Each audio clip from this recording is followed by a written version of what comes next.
All right, it is Friday, running just a couple minutes behind, but we are here to do some honest reviews as we pursue a passion in tabletop RPGs. So I know Tammy will be joining me shortly. Quick call-outs. My name is Joe with Green Oaks Gaming, and Friday nights we do reviews. If you're curious what our schedule is, we do have it listed on our homepage. Quick breakdown: Mondays, I do world building and world building exploring. Wednesdays, inspirations, building characters and monsters based off of miniatures that are inspiring and intriguing and interesting. Fridays, review. Saturday, we're painting miniatures in the studio. And then Sunday, we do a review as well as a preview for the upcoming week. So on the screen behind me here, you can see a box that says Elemental Scions. Now we're reviewing these products for two reasons. One, they are part of the Bones 5 Kickstarter from Reaper Miniatures. That really goes into a just reminder or announcement that Reaper, 1 week from today, as this airs live, so March 31st, the Reaper Bones 6 Kickstarter will open. So if you're into the hobby, especially miniatures, miniature collecting, miniature painting, use of miniatures on tabletop role-playing games, I urge you to check out reaperminiatures.com and watch for the announcements on their Bones 6 Kickstarter. Of course, this is all focused on miniatures that are fantastic products at a amazing value. So just a quick announcement for the Bones 6 Pledge Manager to launch on March 31st. And from my understanding, that's going to run 30 days. Now, Reaper is not a sponsor of the show or any of our social medias. So when I talk about Reaper, it is simply because I purchased their goods and have so far been very, very impressed with the goods as well as the services that they provide. In addition, the community, just fantastic, especially if you're a miniature painter. So fantastic, fantastic community. The second reason that we wanted to do the Elemental Scions is, as we have been working on some of our world building pieces and talking about some of the demons and devils and aspects of your big bad evil guy, the little bit of opportunity to utilize elemental creatures it continues to just come up in my daily thoughts as I'm working on some of those world building aspects. Hello, everybody. And Tammy has joined us. Let's get that other camera going here. Oh, it is looking at me. That's because I was working. Looking at you. Oh, not the best angle. Let's get it adjusted here. Enough. All righty. And so the elemental. You don't need to make me big. I went to make me smaller, and I hit the wrong control. All right. So the elemental scions are really designed off of Dungeons and Dragons Genies. So each of them is based on an element, just like if you have your monster manual handy. Monster manual handy. There it is. The 4 types of genies in the monster manual are the Deo, which are the earth elementals. You have the Jinn, which are the air elementals, the Ifrit, which are the fire elementals, and the Merid, which are the water elementals. And they are all genies. They all have a range of skills, but ultimately the goal is to have genies capable of granting wishes. So that's kind of the mainstay of what genies are and what they do in games. So this is Reaper Miniatures' take on the elemental genies. So right off the bat, we'll pop a little bit of light on. Oh nope, that's too much light. We still got some sunlight coming through, so we may be okay initially. So initially with the Kickstarter, these came just in a bag. But they did move them into retail-ready packages, which we were able to get our hands on. You can see it comes in a very nice box with a window showing the 4 miniatures. And it calls out that these are in Reaper Bones Black. So the material on these is Reaper Bones Black. And if you are a fan of Reaper Miniature, you've probably seen some different posts. But basically, it's a different formulation on the plastic, which is a little bit denser, so it holds shape and sculpts better than the average plastics. Here's an interesting, well, to me it's an interesting little known fact. You don't actually need to primer any of the Bones minis. I would think, I know that was a subject of some debate for quite a while, and I'm sure it still goes on. But some of the others that we've looked at, the one that we looked at off of Amazon, I would definitely primer those. Yeah, definitely so. And the Whiz Kids, all the Whiz Kids, if they come unpainted, they come pre-primered. Okay. So yeah, Reaper has worked very diligently on their formula, so you do not need to primer. In fact, if you were to use an aerosol primer, a lot of people use things like Krylon and different types of spray can primer. It actually, the aerosol reacts negatively with the material and makes it tacky and sticky. That's actually interesting. So if you are a fan of primering, you want to make sure that you don't use anything that's an aerosol. You want to get something that you can airbrush on or brush on if you insist on primering. But I've painted a number of bones, and yeah, with MSP paints, I do a base coat and it adheres really well. The biggest thing is you want to wash them first, because many of them will come with release agents still on them. Well, I also noticed, so my first real exposure to minis as far as painting them was at ReaperCon, which was this last September. I noticed that they have a paint intake area where you get to kind of choose from whatever's on the table. You can paint it, you can come back. It's kind of a do as you want type of thing. I noticed though that those got handled a lot, and that the ones that were touched the most had a little more problem with Paint adhesion. paint adhesion.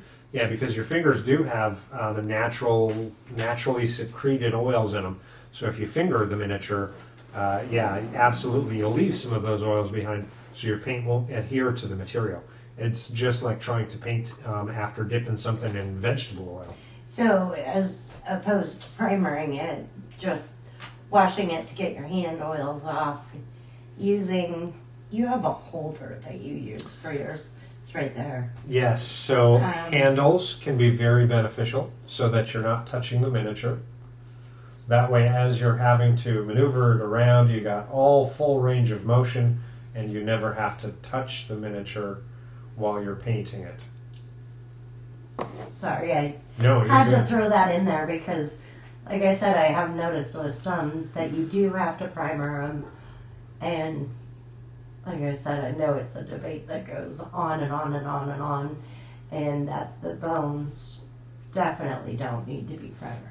Yeah, and especially as we're doing like reviews and everything, and a lot of times when I'm just opening up, I like to look at them. I finger them a lot because I'm turning them around in my hand over and over and over again. So I actually have to put them in a queue to make sure that I wash them and give them time to dry before I start painting. So I really try not to finger something and then get right to painting, just so that I have a better paint adhesion right off the bat for my base layer.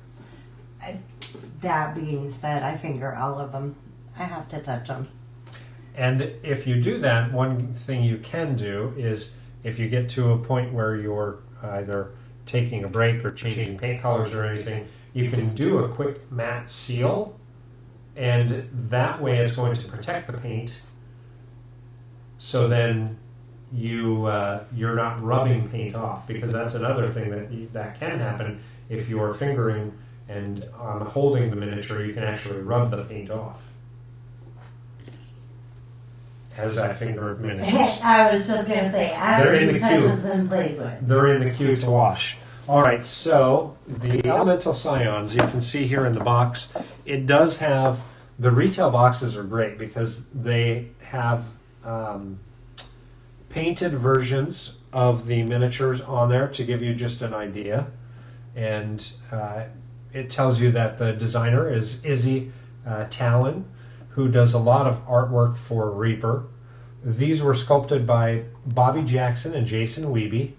And Jason Wiebe, if you are ever on Discord, Tuesday nights, Jason and Michael Proctor have a show on Twitch called The Crow's Nest. That's fantastic. I highly recommend it. The studio models, which these ones were photoed, these are the photoed Moody studio models. Those were painted by Michael Proctor, Rhonda Bender, and Michael Kleeman. So 3 different artists who painted these. Just again to one, have a painted version to use in the gallery, but also just to give ideas on paint schemes and paint techniques. And well, and I think it also gives you a little bit better view of all of the little parts and pieces. Absolutely. I mean, with that being just that black gray color, there is an element of some of it can be hard to see right off the bat. Yeah. Well, Well, it's especially nice to have that. yeah. This is a great one actually. The Earth Elemental. There's actually a lot of detail as I zoom in there. You can see like by the vanguard and the wrist, right? There's decorative little elements there that if you're just looking at the gray miniature, which we will here shortly, you may not see right off the bat. And so yeah, being able to see them in color is a great piece. The water, Merid, I mean all those little bits and baubles around the belt. I mean just very, very intricate details that could get lost without a good guide. Yeah, so I love that they put those studio models on the outside of the box. All right, so we're going to pop it open here. And it is just the box and then the sleeve inside. So it does have a colored back just to make the miniatures easier to see on that black background. And those bits of purple you see are actually reflections from our lights up above. They aren't. Yeah, let's go ahead and there you go. pop on some light here just to drown out that purple glow. Any direction you want to start with? Oh, let's start with the water. The water, the Merid. So this miniature here in the plastic. Oh, they packed these in. Those aren't always in there pretty sure though. Yeah, very much so. Which I like because that one, if you look at it, doesn't look like it has much bend to it. Doesn't look like you're going to have to do a lot of like water treatment and whatnot to be able to get it painted. Yeah. So on a bit of a displayed base, so it's already set at a 2-inch oval base. So it's matching up to the large size, which matches the gaming size of the Merid. Detail-wise, yeah, you can just definitely see all those little bits and baubles around the belt.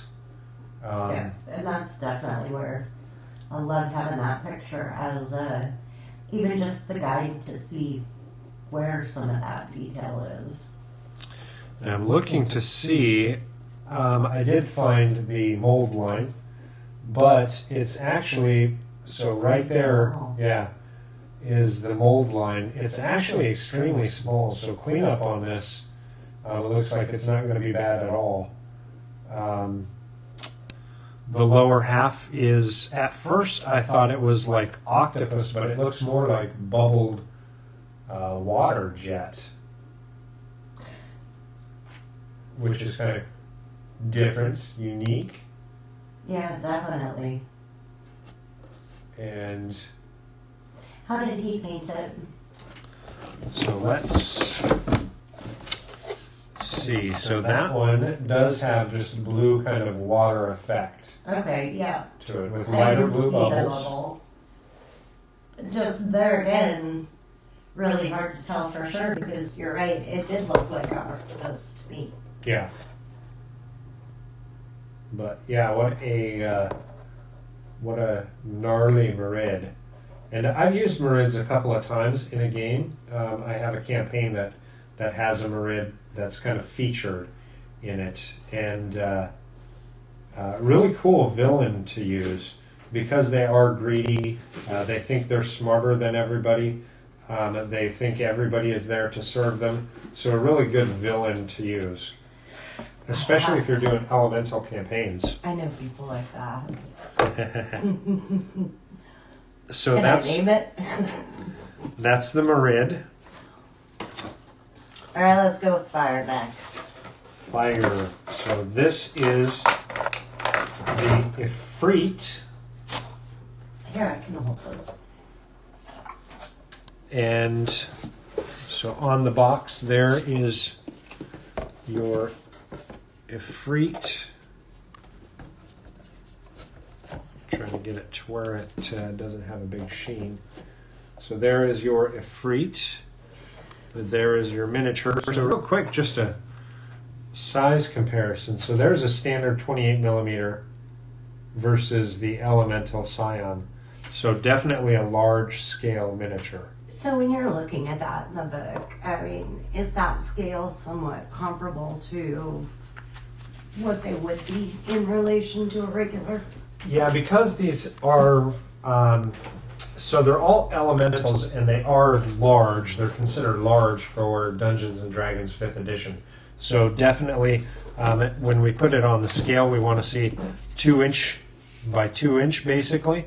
So this is their area, 2 inch square. So you can see the base is a little narrower than that 2 inch. And it doesn't go quite as wide. But again, this is designed more for a little bit more display, right? Rather than if you were to do a, there's a 2 by 2 square. You can always put it on. You can put it onto your 2 by 2 right. measured square. But yeah, scale-wise, it fits right in perfectly because they're going to be. I mean, if you consider this as a 6-foot figure, right? It's going to be about 12 to 15 feet high. Gotcha. So it scales up really perfectly for game mechanics. And this guy is just devilish looking. I gotta say, I know he's a fire elemental, and all respect on the paint job that was done on him. But man, I would have a little bit of fun with color with him. Yeah, like what? You know, I'd be more tempted to make him black color, like dark Like black. obsidian? Yes. And accent with more reds and purples as opposed to, I don't know if that makes sense. Oh yeah, absolutely. Just, it's one of those things when you pull one out of a box, I love seeing the art, and like I said, all due respect, that's amazingly painted. But how much fun is it to look at it and get your own idea that might be a little bit different? Yeah, I actually like the thought of like obsidian. That actually is how I would probably paint this one. I would paint it an obsidian color and almost make like red veins. Yeah. All right, just, I don't know, because he's got flame in his hand, I might do more like OSLs. But yeah, I like where you're thinking a little bit differently.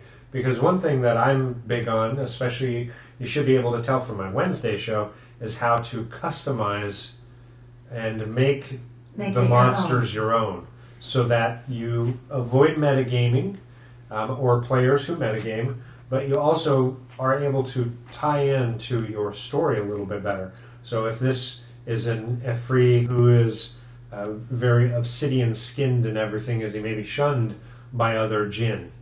Or is he considered special and unique and sought out for guidance or leadership? There's so many ways you could go by differentiating. Yeah, is he the obsidian? Is he coal? More looking like a piece of, you know what I mean? Like he's molded from coal. Yeah.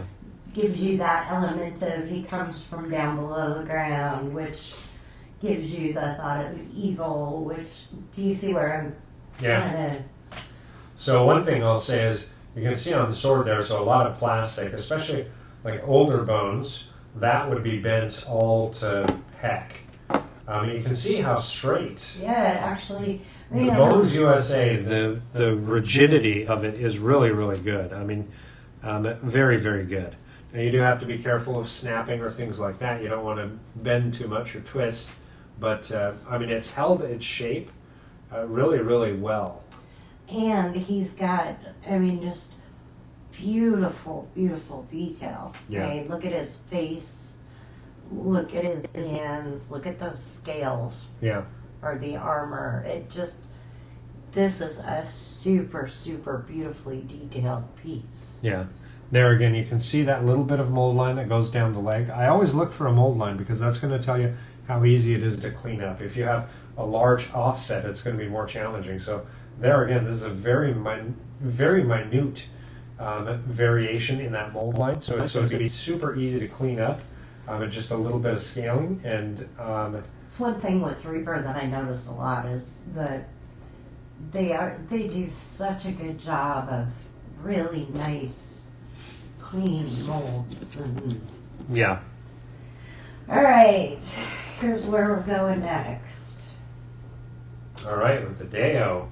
So this here is all designed on Earth Elemental. So let's get that one in frame and then start looking at the miniature. So there again, absolutely beautiful paint job on the old one. Yeah. That man needs more color. Yeah, I think one of the things that can be confusing when you're thinking Earth is you think only dirt and stone, and there's so much you can do to add texture and color to the ground, to stone, to dirt. I mean, the rocks aren't just one solid color. So, again, a beautiful paint job, well executed. Excellent paint job. Yeah, I definitely can see, especially something like this. I mean, look at that face. That's just hideous, menacing. I mean, it really deserves some real pops of color to make it just seem that much more. Well, is that a dragon-shaped staff? So that is a war maul. So like a massive hammer that's, shaped like a dragon. Could you imagine if you're this size getting that swung on you? It's amazing, though. I love the sculpt on that. Yeah. You do see a little bit of bend in here. I think some of that is because there's so much going on with, you've got this bit of hair that swings around and then also the bit of cloak. It's not horrible, but I would probably go ahead and play with this a little bit to see where I can get it the most straight up through this area, just so that I avoid any big rub. Yeah, but it looks like it's just a really long. Yeah, it looks like it's slotted actually to nestle there in the cape. You can see that little bit of divot, and this fits just perfectly there. So my guess is it's designed to just nestle right in there, but just a little bit of bend, a quick dip in the boiling water, it's going to straighten that right out.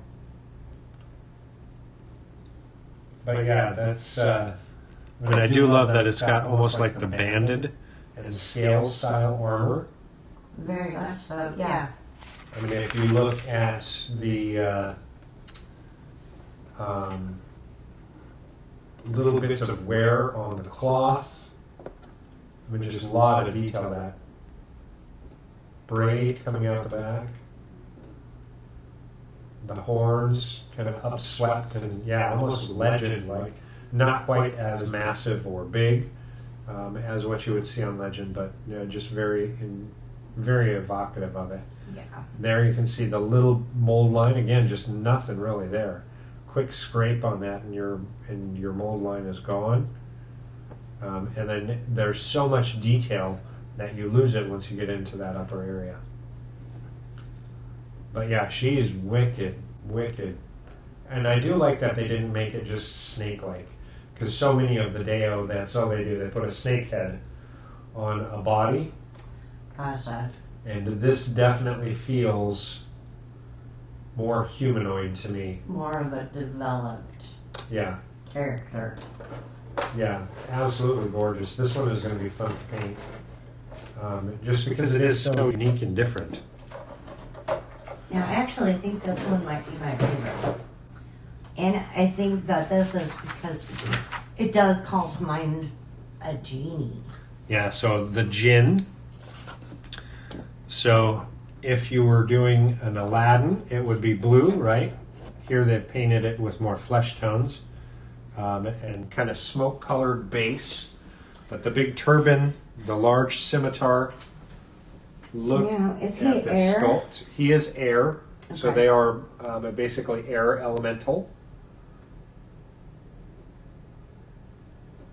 It's a really, really pretty. It looks sculpt. like studded leather leggings that disappear into that bit of smoke. Kind of cool. And then it's almost like a reverse scale or banded. Look how defined those scales are, though. Yeah. I mean, And the sash, I mean the knot on there, look at that. It's like how it would actually be tied over for display. The scimitar is just wicked mean looking.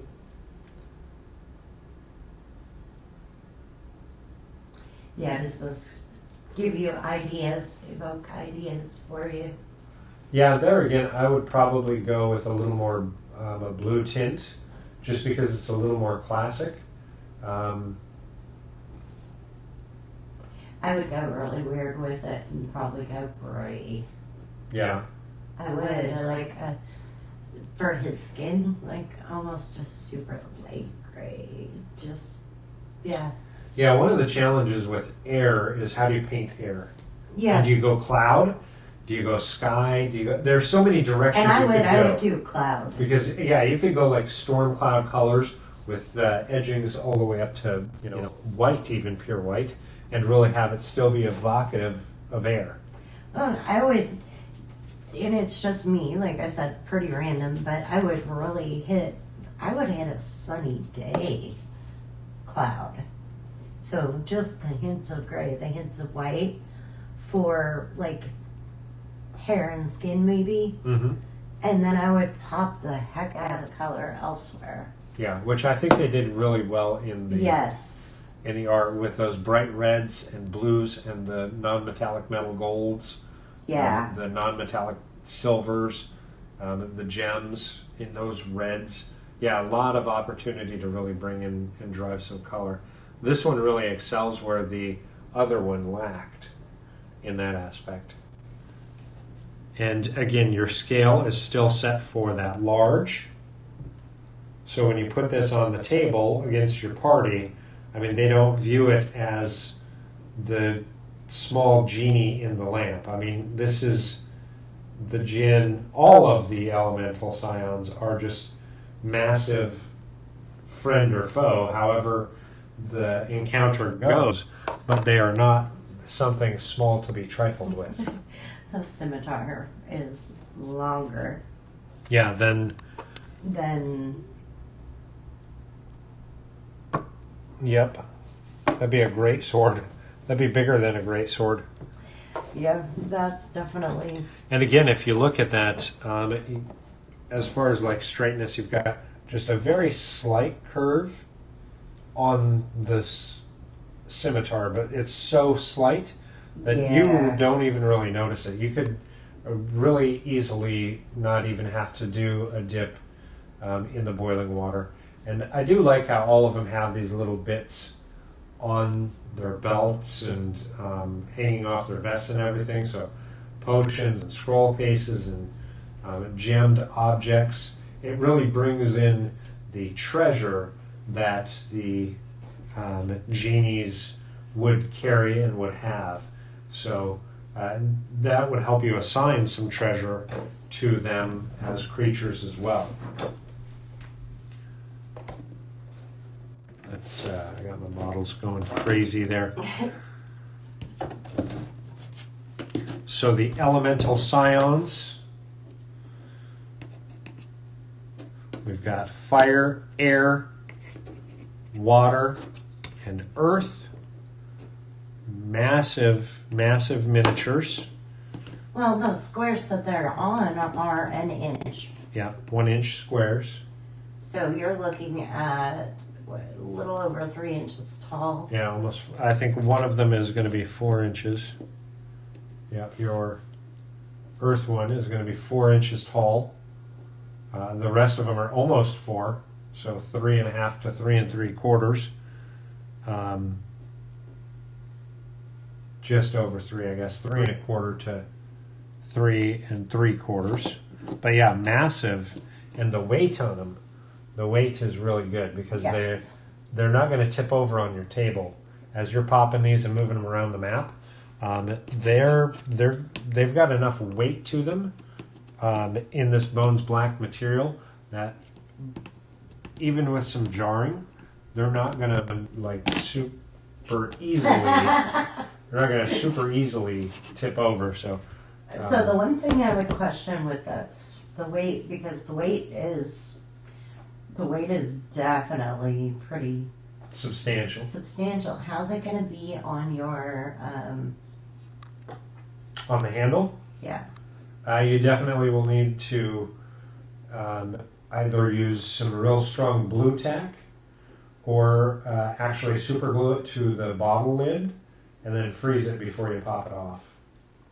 Yeah, just that much weight, I would think, would be a lot harder to do the twisting, turning. I don't know if that makes sense to you, but... Yeah, absolutely. If you have it on just like white poster tack, as you go to turn it, it's definitely going to fall off. So you definitely need to use either blue poster tack or just super glue it directly onto your bottle lid before you screw it onto the handle. And then based on the size, I mean, some of them you may not be able to actually keep your handle side on just because of how large and massive they are. So like that one there. To get all the way around it, you would probably be able to put it on one side, but not all sides. But yeah, definitely very cool. I mean, again, in scale to a regular miniature, when you pop one of these onto the table and you have a party, 3, 4 miniatures, they are massive in scale. So, I know one other thing that I would say is, as a decorative piece, I mean, they're great, definitely for a gaming piece, but as a decorative piece at this size, you can get so much detail into them when you're painting them that these, I mean, they look like a regular figurine. It would be very cool just actually, as a decorative piece. So comparatively, here is a decorative figure that is just to be painted as a decorative piece, not a gaming piece. I mean, they are that full 54 millimeter, so you could actually paint these just as decorative elements. With the details and everything they have on them. I think they're fantastic. Decorative piece, competition piece. Competition, if you're looking at entering painting competitions, these are fantastic for that, just because you're able to do so much more detail work on that larger scale. So definitely for if you're looking for competition pieces as well, for miniature painting competitions or shows, very, very good display pieces. So I don't know, have you done much talking about like shows? No, not a lot. We haven't done like a review of Cool Mini or not, or anything like that. Which is something that maybe that's what we'll work on for next week. Yeah, maybe. If you're not familiar, coolminiornot.com is a website where artists post images of their painted miniatures to get judged basically by the public. And then they have regular competitions that you can enter to earn medals and awards and such. It's just a miniature painting hobby website. They have all different types of categories. I don't use it a whole lot. I've used it in the past. I have, I think, 24 maybe miniatures that I've got on the site. But one thing that I've noticed is that for like myself, I have an average rating of 5.5, and to attain very high scoring, you have to really be able to put in the work to have the best quality photos. You have to, really meet a lot of post painting prep work to have the best images online that people can zoom in and see and everything. And for me, as I was using Cool Mini or not, I didn't have the tools to do it well, so that was really a while ago. Yeah, most of mine were from 2005 to 2007. Yeah. But I still go on there because it's a great way to get ideas and everything too. And I actually, on occasion, follow Pinterest to Cool Mini or not when I see miniatures on Pinterest that are also listed on Cool Mini or not. So it's a good way to get in further to the hobby if you're interested. There's that. There's Reaper, their website. So Reaper's socials. Reaper's forum, Reaper's Discord, Reaper's Twitch, and since we're reviewing Reaper, so one of the big things on Reaper, their forums especially, not only do they have like paint and post, you can paint works in progress as well as finished, but they also have regular competitions, quarterly, annual, monthly, a lot of competition pieces in there. And for their challenge league, it's not going against other people, so you're not being rated against everybody else. You're actually just being rated for the job you did yourself. So it's a great way to get good feedback and to find ways to improve, because everybody in the community is really good about helping everybody improve. It's also a really good way to get to know some other people that are in the hobby. It's so again, since we're talking about Reaper right now, they have shows on Twitch. Just about every day of the week. They have a really great group of people that watch it, that do a lot of back and forth, a lot of communicating. It's a really good place to get new ideas, see new product, find out new stuff. Yeah, absolutely.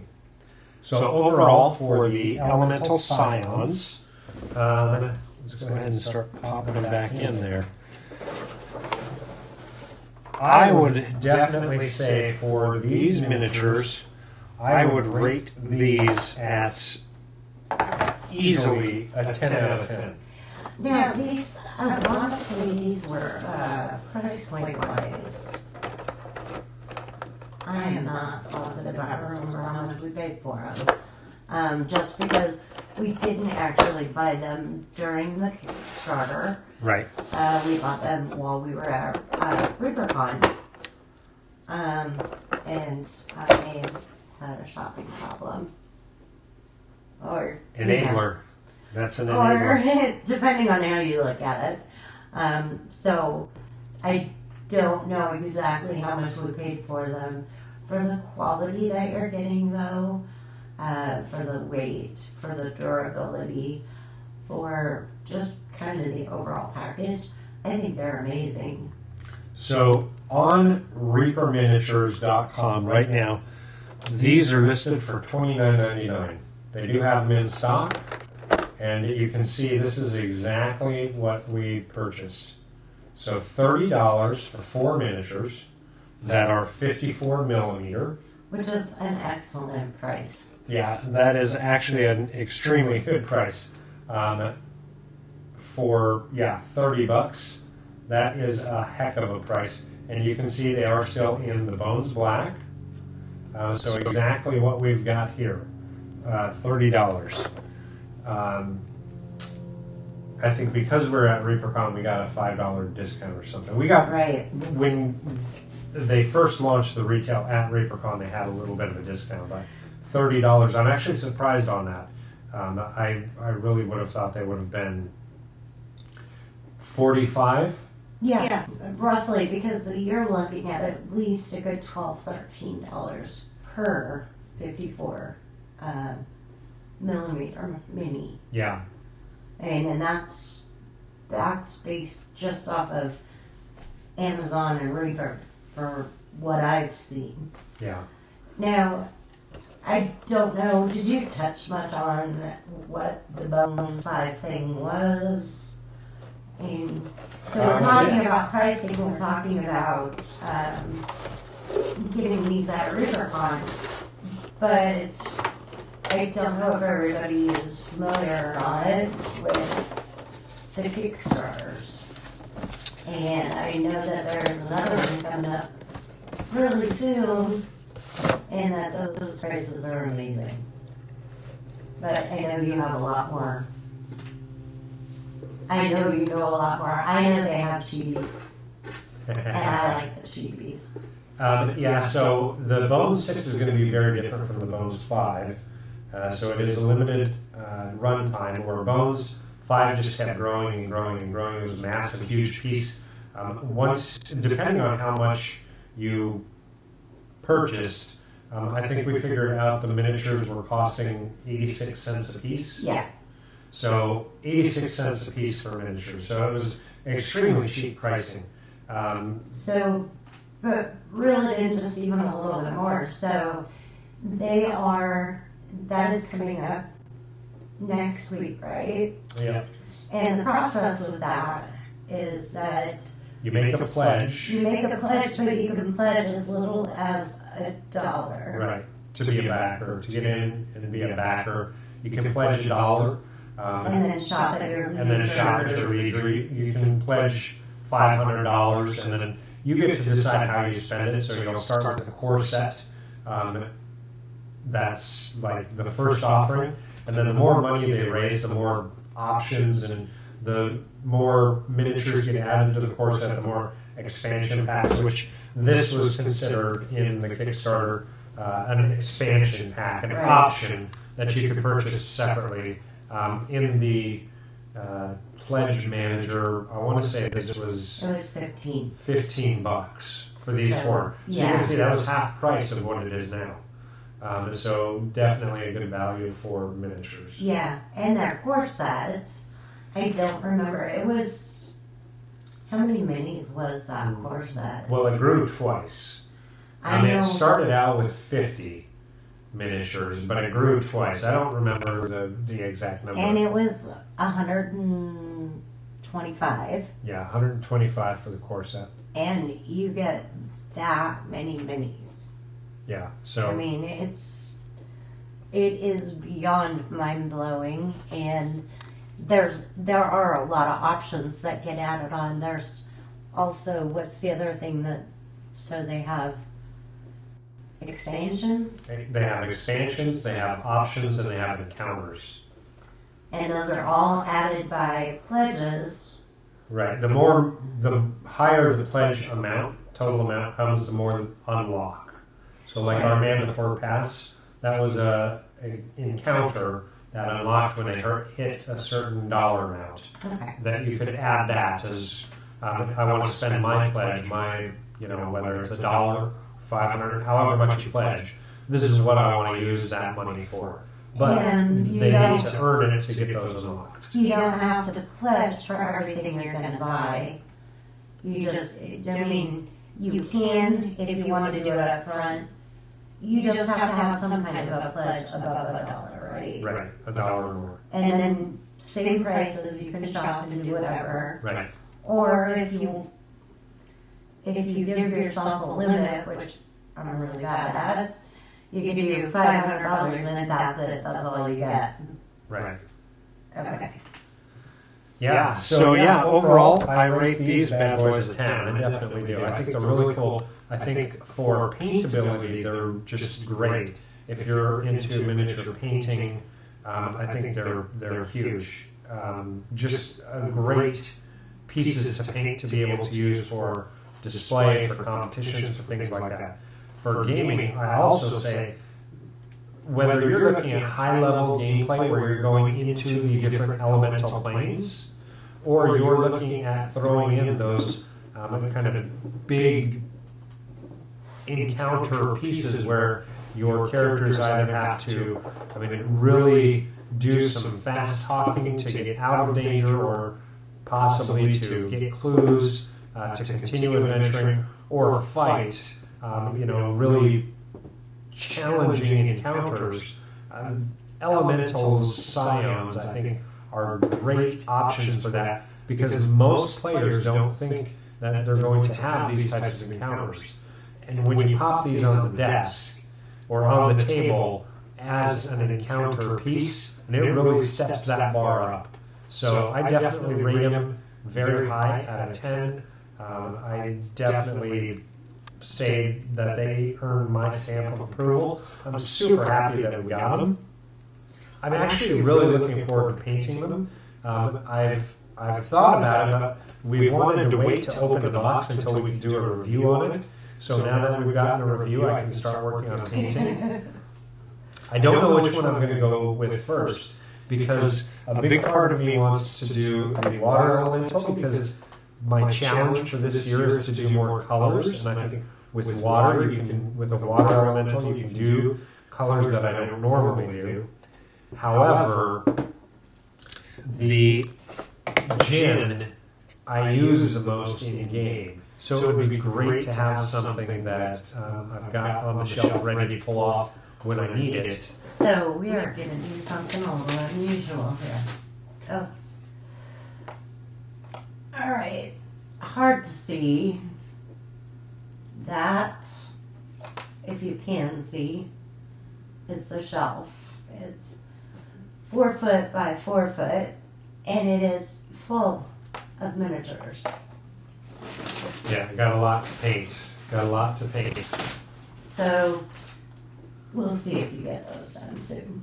Well, like I said, even if I get one, I'll be happy.